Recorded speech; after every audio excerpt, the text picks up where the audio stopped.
Pick it up, ready? No. You're ruining this intro, just saying. Today we're going to talk about 5 projects that we've learned sell really well for us. So we got a question the other day on Instagram. Go follow us on Instagram if you haven't already. But we got a question of somebody asking, what do you make that sells the best? Like, because there's a ton of different projects. What, as a beginning woodworker trying to make some money, what should I go towards to make money? And so we were just replied with the 5 things that we made the most of. We thought that would be a pretty good topic for a video. So we're just gonna roll through the 5 projects that are just kind of our go-to, explain what's good and bad about each project, what we've learned by building several of them, and hopefully that'll spark an idea for you. Maybe you can use these as your go-to, or it gives you the confidence to get off the ground with your business. 5 projects are so versatile and so ubiquitous that like you can incorporate. Ooh. I know, it's a big word. Ooh. I heard AVE use it, so. Wow. Yeah, ubiquitous Okay. means it's everywhere. Wow, you might have, okay. So these are 5 projects that you can make so different and so unique that if a customer just says, hey, can you show me something XYZ that you've built, you can point to one of these projects and say, well, I can do it just like this, but in a door or in a shelf or in a cabinet, something like that. And honestly, in your portfolio, people like to see pictures of things that they could see themselves buying. So if somebody wants a coffee table or they want some bar stools, but all your Instagram or whatever portfolio has in it is like super tiny, detailed keepsake boxes, they're gonna be like, I don't know if they're quite up my alley. Let's just get into it. We'll quit talking at you. That's our transition. That's the transition? That's our transition. Okay. Okay, so number 1 on our list of super common projects is a desk. We have made multiple videos on YouTube of us building desks. That is just what people want. Lots of people want and need desks, whether it's to fill space in a room or they genuinely just need a work area. We'll get a lot of requests to customize desks, whether that's cable management, wireless charging, certain types of legs that they want. But when it comes down to it, they're super simple to make and customize. So if you have a picture of one in your portfolio that somebody thinks is cool, they can look at it and say, hey, that's awesome. And then can we do 2 extra holes for cable management? And you're like, yeah, sure, no problem, super easy. So very versatile. There's a lot of directions you can go with this one. You can change the style of them, the look of them, the feel of them. And when it comes down to it, it's still just a really usable desk. And then a little bit more on the sales side of building desks and why we absolutely love building them. It's because it is great practice for you as a salesperson to upcharge, to add little extras, to add accessories and customize it for them. And really, as you customize and it takes more time and more materials and more skill, it's gonna naturally cost more. Whether it's labor, whether it's your hourly rate, it's the materials you buy, all in all, it will cost more. So, for example, somebody comes to you and they say, hey, I need a desk. That's great, that could be 8 million different desks. You can sit down and say, hey, what are you gonna use the desk for? Are you a computer gamer? Are you a college student? Do you want it for decoration? And from there, if they say, you know, yeah, I'm a computer gamer, I like gaming. You can say, well, from there, we can do multiple shelves for you. You can make different cubbies to hold the tower for your desktop computer. Cable management is a big one that people who do a lot of online gaming like to do. You can include wireless charging so they can charge all of their little, I don't know, pieces, accessories at the same time while they're playing. I just want to butt in here for just a second. You remember Sam? The guy that we built the liquor cabinet for, a good friend of ours. We just built him a desk, and we just did all of those things to his little desk. We have a batched furniture desk. Yeah. Just a pine top, chamfered edges, hairpin legs. Built him that exact same desk. We normally sell it for $200 whenever we batch out 5 or more. And we turned his, almost the same exact style, we turned his into like an $800 desk because we used an oak top. Yes. Used 2x6 oak for the top. Solid oak, big, thick, And then metal hairpin legs. Then I made a long tray that did all of his cable management. We had a power strip in there, and then I routed out a big hole in the bottom so he could put a wireless phone charger through the top of the wood. And with all those upcharges, we changed it from a $200 desk that we would make out of pine into an $800 desk, and it really only cost me an extra like 2 or 3 hours worth of labor to get those other things finished. Will this hold me? I hope so. Okay. it. I think we're good.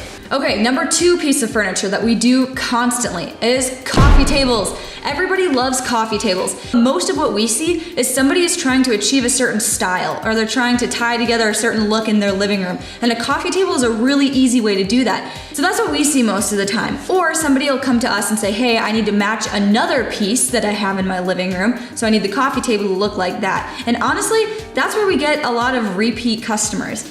All right, so on the sales side of things, coffee tables are really good because it teaches you and it trains you how to follow up with your customers and get repeat sales. Because if you think about it, where do people put coffee tables? In their living rooms. And then if you look at a living room, think of your living room, it's probably where you have the most furniture in one small area. That reason being because that's the room everybody sees. You have guests and company come over and you sit on the couch in your living room around your coffee table, you serve drinks, maybe you have some end tables, a shelf in the corner, a TV stand. There's a ton of stuff in your living room. So if there's any area of your house where you want a really nice looking piece that you can, talk to people about, for people to compliment and point out the cool design features, it's your living room. So, starting with a coffee table. You build somebody a coffee table. They really like it. You follow up with them in a couple of months and you say, hey, how do you like that coffee table? They say, hey, yeah, I like it. It looks really cool. You could even say something like, hey, when I was in your living room, I noticed in that corner on the left side of your wall, there's a little space open. And I think it'd be super cool if we put a bookshelf in there. We can make it match your coffee table by using the same kind of wood. Oh, that's an awesome idea. I never thought about that. That would be super cool to have a bookshelf in my living room that matched the coffee table. And from there, you can start another sale with a repeat customer. So you put a really nice piece of furniture in somebody's living room, and what do people automatically start doing? They start comparing everything they have to that one piece of furniture. And when you're comparing MDF and particle board furniture to that beautiful oak coffee table that you just built them, they're gonna think, wow, I need to replace some of the stuff I have now with nicer stuff, or I simply want to replace some of my old stuff with newer, nicer stuff. So that's another awesome way that coffee tables are gonna bring you multiple sales. So coffee tables are a really good catalyst to train you to find repeat customers and talk to people who have already bought from you. All right, next up on the list are cutting boards. You've seen us make a bunch of cutting boards on this channel, and that's just because they sell really well. It's one of those things that everybody uses. There's something that you can batch out and make a lot of in a short amount of time. They don't take up a whole lot of space, so you can kind of have them in the corner of your garage or in your basement or something and just have them ready to go. And the next time that you need to make a sale or get a few extra dollars of cash, you can just start texting a ton of people that you haven't talked to in a while and just said, hey, running this business now, was just batching out a ton of cutting boards, wondered if you wanted one. And that's a really easy way to make a couple $100 very quickly. It's also another thing that you can approach businesses with. One thing my buddy Bruce Ulrich that he does, he makes cutting boards for closing gifts. So he's got a really good connection with a bunch of realtors in town, and he just asked him, he's like, hey, can I make cutting boards and you give those to your clients as closing gifts when they buy a home or sell a home with you? He stays really busy making a lot of cutting boards, and you can get super fancy with cutting boards. You can do the face grain cutting boards, which we do a lot of. You can also do edge and end grain cutting boards, which are also, they take a little more time, but they're really, really nice. And if you've got a realtor that's got the money to spend on really nice closing gifts, typically $50 to $100, you can really start to make a lot of money, especially once you start batching them out. That's also a really good opportunity for you as a business owner to learn how to scale. If all you need is an extra 2 or 3 clamps and you can make another 2 or 3 cutting boards per batch, that really raises your profit margin. So this kind of teaches you how to scale with a small product. That way when you get ready to do something like a restaurant or a department store and build all the display tables, you kind of already know how to think through a lot of products running through your shop at once. Yeah, that's why we recommend cutting boards are a great place to start if you're a business that's just trying to get off the ground and learn how to do this production thing. They're like, what's a blanket ladder? It's time for a field trip. Taking a trip. Hi, Brucey. Hi, Bruce. Hi, Perry. Is it gonna be lit? Next up is blanket ladders. Jenny made this one with just a jigsaw and a drill. It was gonna be so mean if you just stopped and said, they're stupid easy to make. Jenny made this one. All right, next on the list are blanket ladders. They're very simple to make. Jenny made this one with just a jigsaw and a drill.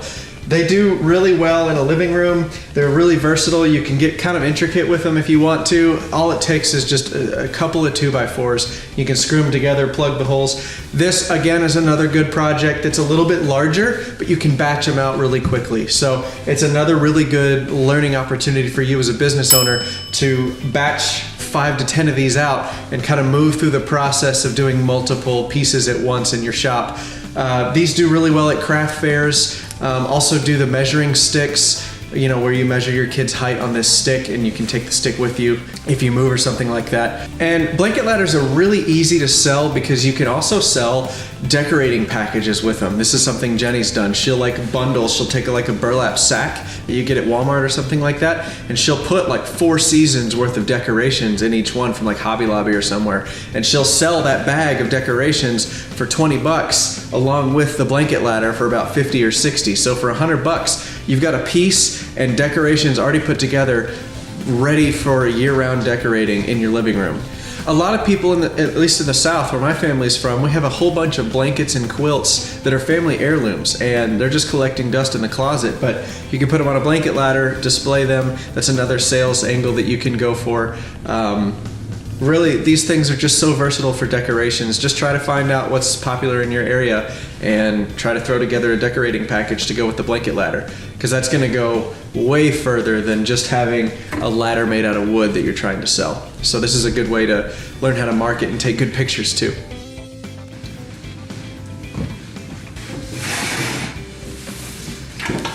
Oh my gosh. So the last thing we're going to talk about is kitchen tables. This is where you can really flex your muscles as a maker. If somebody's buying a kitchen table from you, it's probably not the first thing they've ever bought from you. Maybe it is, but this is a pretty high dollar item.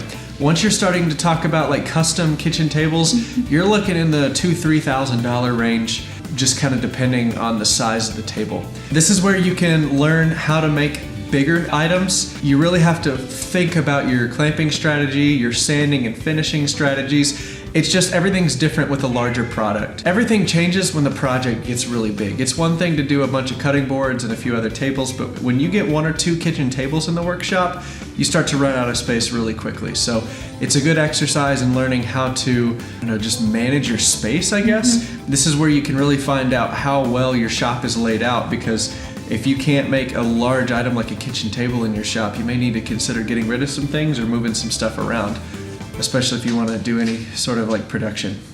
You like my Crocs? Ew, I hate. These are my nice Crocs. But yeah, kitchen tables. If you're at the point where you're selling kitchen tables to your clients, I'm pretty sure you've made it, because that's something that their family touches, eats on. Like, people will trust you if it's like a small cutting board or something, but if they're gonna spend $2,000 or $3,000 with you to build a kitchen table, I feel like you've arrived. That person is definitely on your Ferris wheel.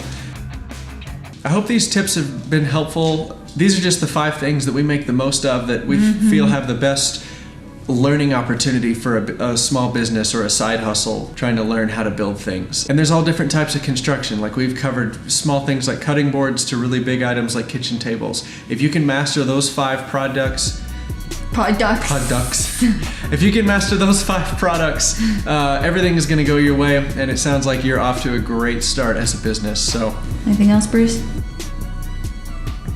He says no. All right, well, if you like this video, please hit the thumbs up button. It helps out the channel a ton. It really does make a difference. Hit the subscribe button if you haven't already. And then if you want to know even more detail about how we actually close sales, what we sound like on the phone, some scripts, our pricing structure, that sort of thing, we have programs available for purchase. We slow it way down. We don't put as much fluff and B-roll. It's literally just the information. Yep. Really in depth, really solid. We spend way more time on those programs than we spend on these silly weekly videos. But yeah, check out links in the description. All right, we're gonna have a couple more videos on the screen here for you to watch. Thank you very much. Bye.